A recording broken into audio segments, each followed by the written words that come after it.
Hi, Pete, and hello to all our listeners. Very happy New Year to everybody. We're going to be doing the January virtual planetarium. So let's start as we usually do with the inner solar system and the planet Mercury, which is shining at magnitude minus zero point 0.7 in the evening twilight towards the start of January when it sets along with Venus about 80 minutes after the sun. Yeah, that's a good opportunity to see Mercury, actually, isn't it? When Yes, it's it close reaches. to Venus. Yeah, and it reaches greatest eastern elongation on the 7th of January, and when it'll be setting 100 minutes after the sun. So this is a good time to catch it. Venus is going to be very much brighter than Mercury, Yeah. but it can be a very good pointer. We should point out that inferior conjunction occurs on the 23rd of January, after which Mercury will re-emerge into the morning sky. So basically it's good right at the beginning of January, and then it rapidly heads towards the sun. So by the end of the month, 23rd of January, you'll lose it as it's lined up with the sun. But it does rapidly re-emerge into the morning sky. So it probably won't be that easy to see, I guess, as it gets into the morning sky.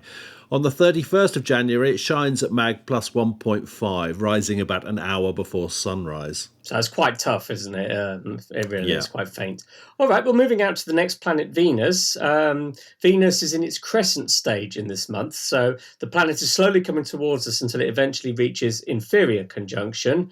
And so as a result, the apparent diameter of Venus is getting larger and larger, but the phase is decreasing. In fact, inferior conjunction, when Venus lies between the Earth and the Sun, occurs on the 9th of January. So we haven't got long to enjoy Venus in the evening skies. But when it comes back in the morning, this one is a good rapid re-emergence into the morning sky.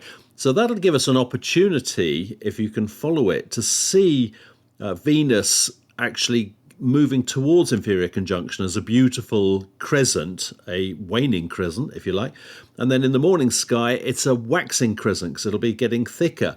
Now, interestingly, when it's quite close to the sun, wait for the sun to go down, and if you can see it, see if you can work out whether it's got a phase using just your eyes. Ah, yes. Now, this is quite tough because it's easy to convince yourself you've seen the phase of Venus. Do you remember we Yes. did this a couple of years ago, Pete? We were standing, I think we were up north somewhere, and I was wondering whether you could see the phase of Venus. It was down to about 7 or 8% and really very bright. Yes. And it looked like it's a tiny little crescent, but I was never completely convinced that I could see it. The problem is, well, you have, dare I say it, imperfections in your eyes. How very dare you? And those imperfections, they cause spikes, which come off the planet.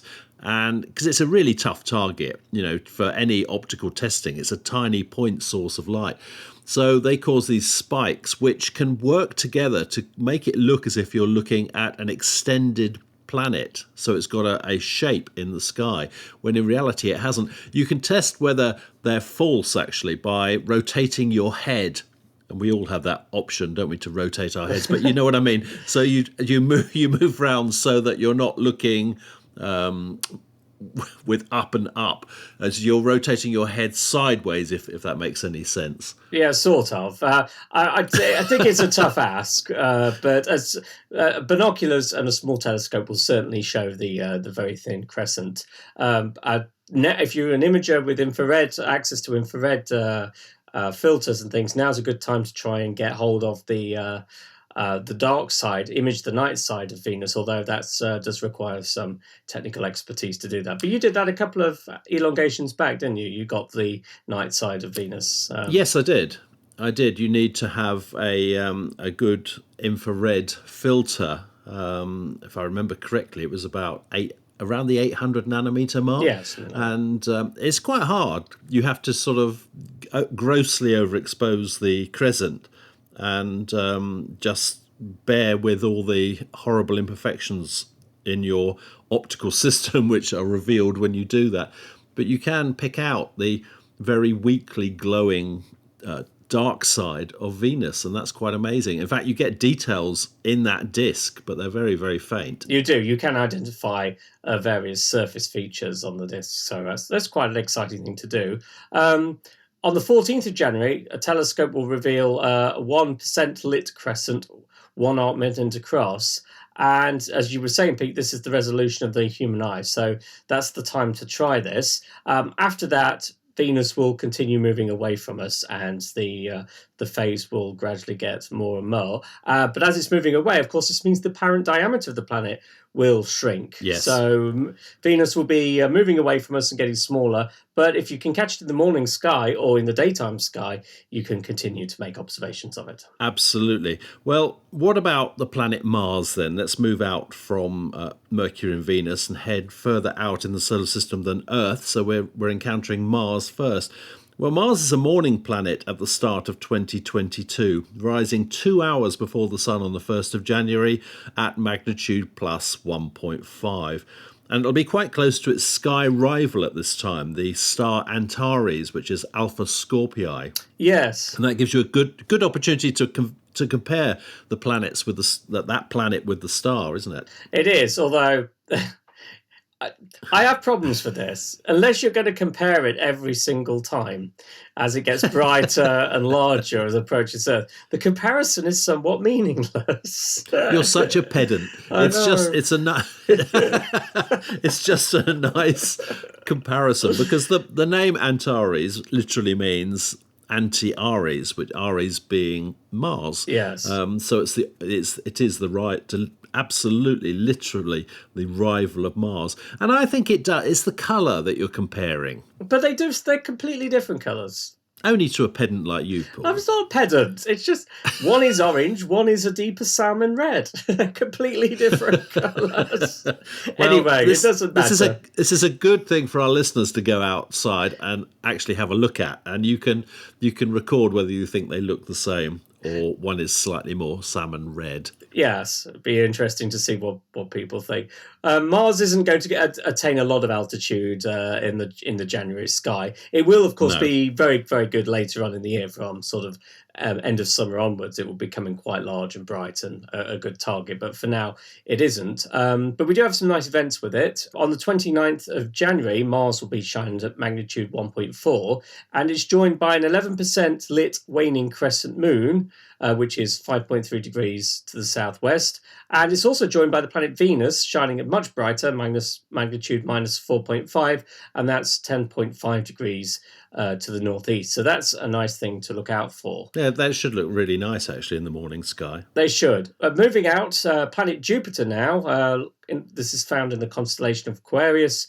Jupiter's been a very bright evening object. It's been around for a long time. Sort of as soon as the sun goes down and it gets dark, Jupiter, I think, has been quite a prominent object. It's visible from around 5 o'clock onwards from the start of January, and it's about 23 degrees above the southwest horizon at this time. Yeah. It shines with quite a distinctive, I think, yellowish hue. I think it looks... I noticed way back in November when... Do you remember, Pete, when Jupiter, Saturn and Venus were all in a straight line?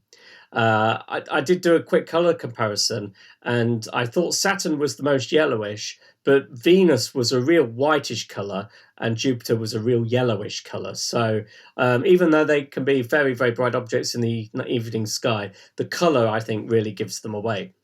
Yeah, that's interesting. I wouldn't say I've ever seen Jupiter as yellow, but I sort of see it as slightly off-white. Yeah, I guess different to Venus. Different to Venus. I mean, Venus is just so bright; it would be difficult to make out proper colour with it anyway, wouldn't it? It would.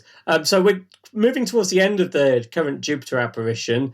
We will eventually lose it into the evening twilight, but so this is the chance to make up for it until we get Jupiter back later on in the year in the evening skies. Mm-hmm. Okay, well, Saturn is an evening planet as well at the moment, but it's not very well placed. It's in the neighbouring constellation to Aquarius, which is Capricornus, and it's affected by the evening post-sunset twilight glow at the moment.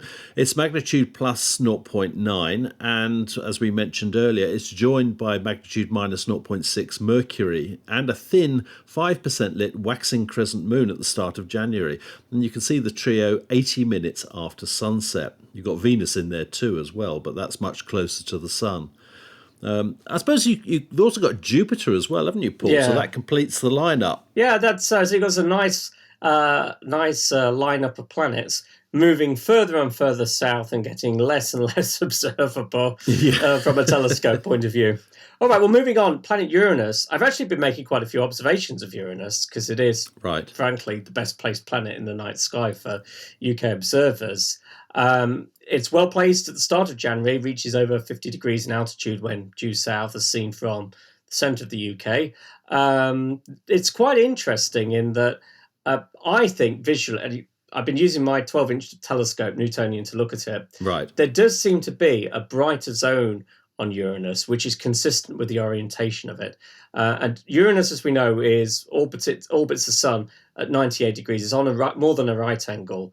And we're getting the situation now where one of the poles is turning towards us. But due to the fact that Uranus's magnetic field is so skewed, I'm not sure whether we call this North or South Pole or not, because really the magnetic north of the planet seems to be coming just out of the equator. So it's quite difficult how to label all of this consistently.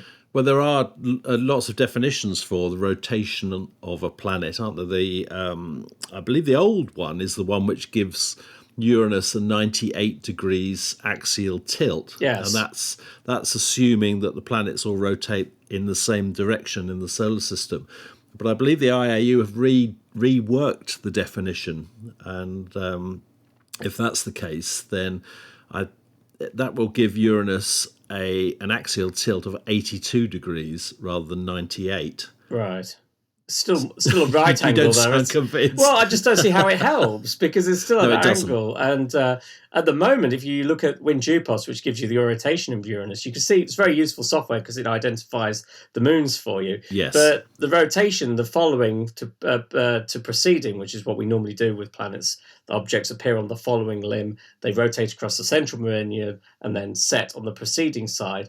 That's also very similar to north-south on Uranus at the minute. So it's all a bit of a labeling nightmare for a pedant such as myself. But nonetheless, the planet is quite interesting to look at visually. And I've seen some nice images as well, where you've got the slightly darker polar region and the brighter zones. So I think the planet is worth observing as regularly as possible. It seems to be a bit more dynamic than we thought it was.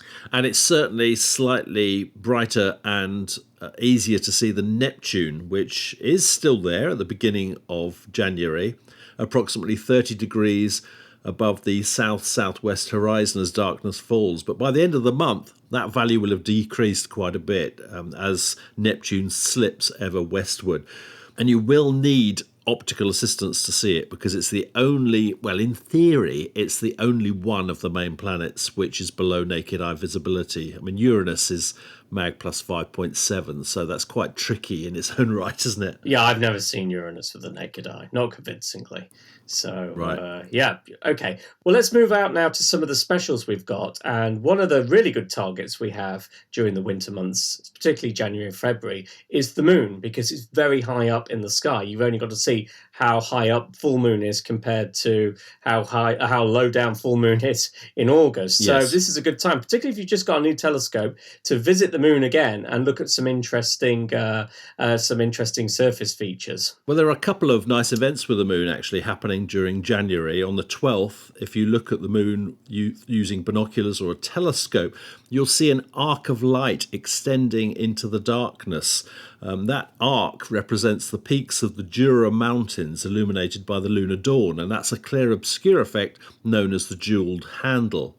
And then on the 26th, the 42% lit waning crescent moon will occult the double stars Zuben el Janubi, or Alpha 1 and Alpha 2 Libri, around 0523 UT.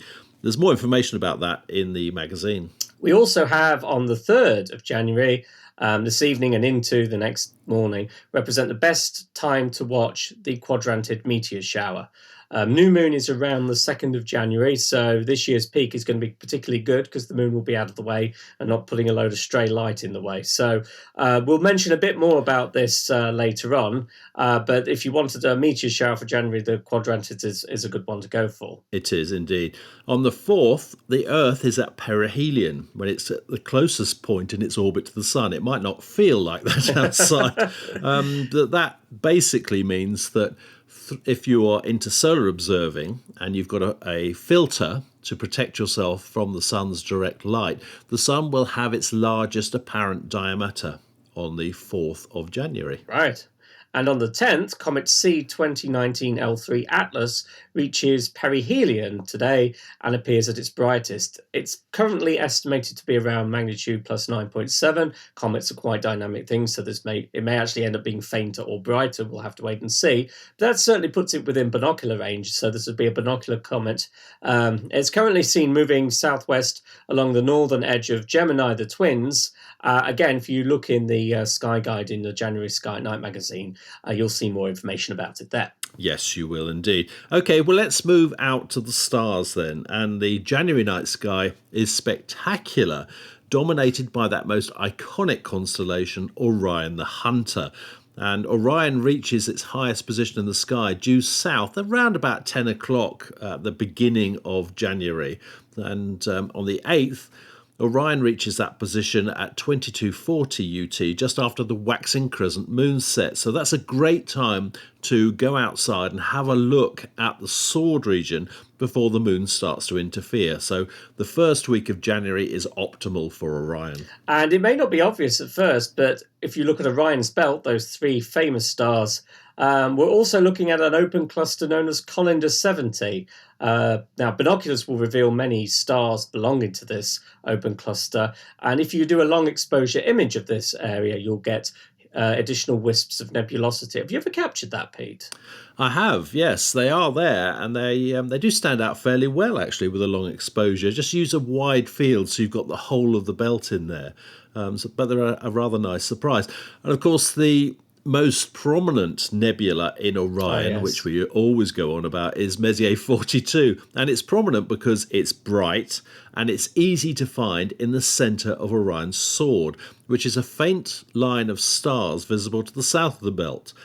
If you look at it with it's said you can see it with the naked eye. I'm not convinced about that. I think, there's a mistiness running down there, but I think it's due to the stars in that line. I'm not sure. I think it does look very unstellar. It doesn't look like star-like to me, the Orion Nebula. And certainly even in a 10 by 50 finder, it's clear that there's something unusual. With optical assistance, absolutely, but with the naked eye. Yeah, I think I'm going to stand by it. I think you can tell its nebulosity. That it just doesn't look like anything else. It doesn't look like faint stars. It just has its own look. Well, there's another project for you listeners to go outside and have a look at Orion's sword and see whether you can see the nebulosity with the naked eye. I remain unconvinced. Well, you would. You're a skeptic, but if you are going to do that, as with all these things, make sure you spend 15 minutes getting dark adapted. The experiment can't be done if you go straight from a brightly lit building outside and have a look and see. You've got to get dark adapted if you want to see any of these kinds of things properly. Okay, well, the view of the nebula is fantastic with any kind of optical assistance. It does stand out very clearly, as you say, through a finder or binoculars. And if you have a telescope, it's just a joy to behold because there's quite a lot of detail there, isn't there? There's a surprising amount of structure. I remember when I looked at it when I got my 8-inch telescope, and a number of fainter stars started to become visible, which I hadn't seen. I had a terrific view of it last time with my 12-inch telescope, but it was one of those sessions. I think I just finished Mars, and it was the end of the night. And I was already quite cold. I thought I'll just have a little look, and I thought, if only I'd made a bit more time I could have got a really good drawing of this, because the amount of detail, the moon was out of the way, and the various dust lanes and all the extra things you could see with a large aperture it would have taken a long time to have drawn it, but I'm going to make an effort to get a drawing of it with the large telescope this time. Well, there are some nice things to see there because it's got a kidney-shaped, brighter patch in the middle, which is called the thrust, and then it's got two sweepback regions. But if you've got really dark skies and a big telescope, it may be possible to follow those sweepback regions around because they created a big loop behind the kidney-shaped bit. You've got the trapezium cluster, which is 4 reasonably bright stars in the centre of the nebula, which are formed out of the nebula material. But if you've got a big telescope, zoom in on that and see if you can see some of the fainter stars in that cluster as well. Yeah, it's quite a sight. We're very lucky to have it. We are. And next door, of course, you've got the one which everybody overlooks, which is Messier 43, which would actually be a nice nebula in its own right, but it gets completely wiped out because of the M42 next to it. But M43 is dimmer, but it's a nice comma-shaped nebula, and it's got a star right in the centre of it, which is NU Orionis, not to be confused with New Orionis, which has the same spelling. Just to make life confusing. That's astronomy. Okay, so there are plenty of other things to see in Orion as well. One of my favourites, actually, is what happens if you look at Orion's belt.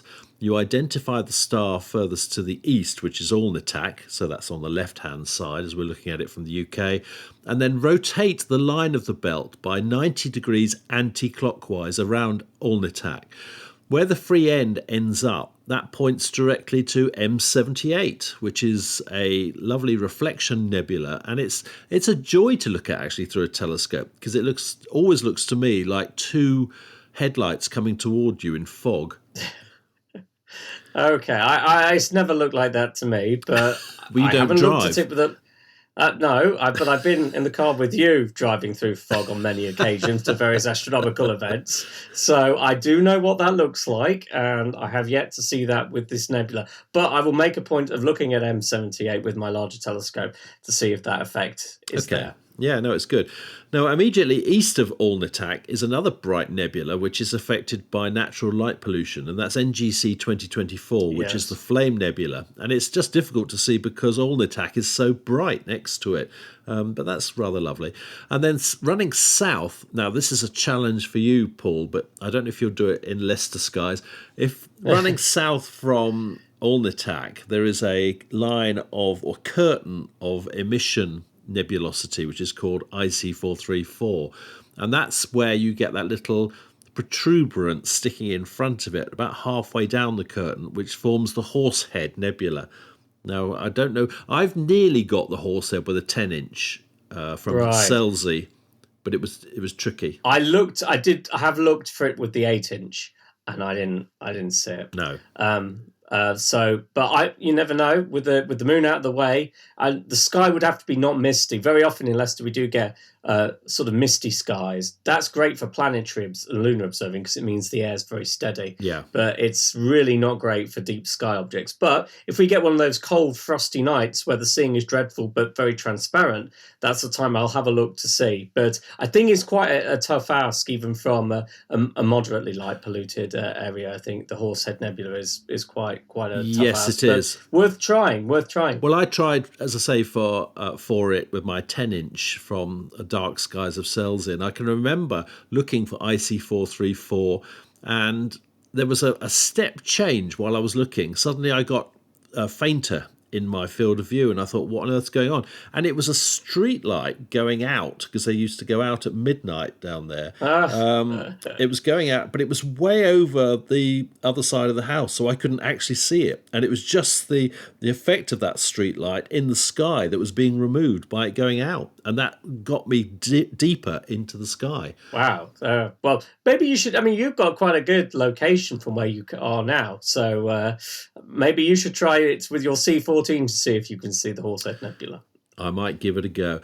Okay, so if we follow the line of Orion's belt northwest to giant Aldebaran, we can follow the line southeast towards the brightest star in the night sky, which is Sirius, the dog star. And if you look below Sirius with binoculars or a small telescope, there's a lovely open cluster, Messier 41. That's a gorgeous one. Have you seen that? Yeah, quite a few times, actually. I'm more a globular cluster than an open cluster. Okay. But there are some open clusters that are lovely, and M41 is, as you say, quite a lovely example. We should also mention that the winter Milky Way passes east of Canis Major, the Great Dog, the constellation which contains Sirius. And this part of the Milky Way isn't anywhere near as bright, or I think as well structured as that's seen during the summer months when we're looking right overhead and we're looking into the core of the galaxy. It is quite noticeably different, I think. Yes, it is. It is very, very dim and diffuse, I think, the winter Milky Way. But despite this, using binoculars to scan from the region of Canis Major towards Gemini and to the northeast of Orion, there's a lot of stuff to see there. There's lots of clusters and dim nebulosity, so it's well worth doing, I think. Yeah, absolutely. Okay, well, let's go back to the Quadrantids. We said we were going to mention them earlier, and the reason why we're doing them separately is because this year is a very good year for the quads. The moon is new on the 2nd of January, leaving the sky nice and dark for what is a really high rate meteor shower. It's got a typical peak ZHR of 120 meteors per hour, but it has been known to vary between 60 up to 200 meteors per hour. Now, it doesn't get observed quite as often as many of the others, I think because of its timing. So it's best on the evening of the 3rd going into the morning of the 4th. And I think a lot of people after the holiday season are probably, going out in a cold night sky isn't their favourite thing to look forward to. No. But have you ever observed it? I have. Needless to say, it was cloudy on both occasions. So, but we'll make an effort to try and capture it this time because, as you say, the moon is out of the way and it can be quite an active shower. So it is worth putting on an extra bit of effort to go out and see. The radiant of this meteor shower is located in a region of the sky in a constellation that no longer exists. This is Quadrans Muralis, the mural quadrant. That's where the shower gets its name from. But this constellation was no longer recognized as one of the official 88 constellations. No, that's so right. And it's around about the region of Draco and Boötis and Hercules. That's kind of where you'll find the radiant. Yeah, that's right. It's also worth noting that the peak is expected on the evening of the 3rd of January when the radiant will be extremely low down, and that will affect rates. The rates will be lower than they should be because of the lack of altitude with the radiant. And as the night goes on, the radiant position will get higher in the sky, but the rates will naturally fall off because the peak is at its peak for just a few hours either side of the actual expected peak. So it's sort of a balancing effect, really. I think we'll probably get a reasonably good appearance of the Quadrantids if it's clear, but you have to be patient. Yeah, and you have to be quick as well. I mean, as you say, Pete, it's quite a narrow window. It is indeed. I do remember actually observing this shower many, many years ago, and there was thick snow on the ground. Oh, dear. And I had one of those sunbeds with the metal bent round thing. Yes. And I can remember being in somebody's garden, and it was on an incline. And as I was watching the shower, I was aware that I was getting further and further away from my colleagues, and it was because the sunbed was beginning to melt the snow underneath the legs, and it was acting like a sort of mini toboggan. Oh, no. So you ended up shooting down to the bottom of the cart. Got to keep going, though. Yes. Okay, so we've spoken a lot about the things which are going on in the January night sky, and I hope that's given you food for thought and given you a bit of an impetus to go out and have a look at them. So thank you very much, Paul. Thanks, Pete.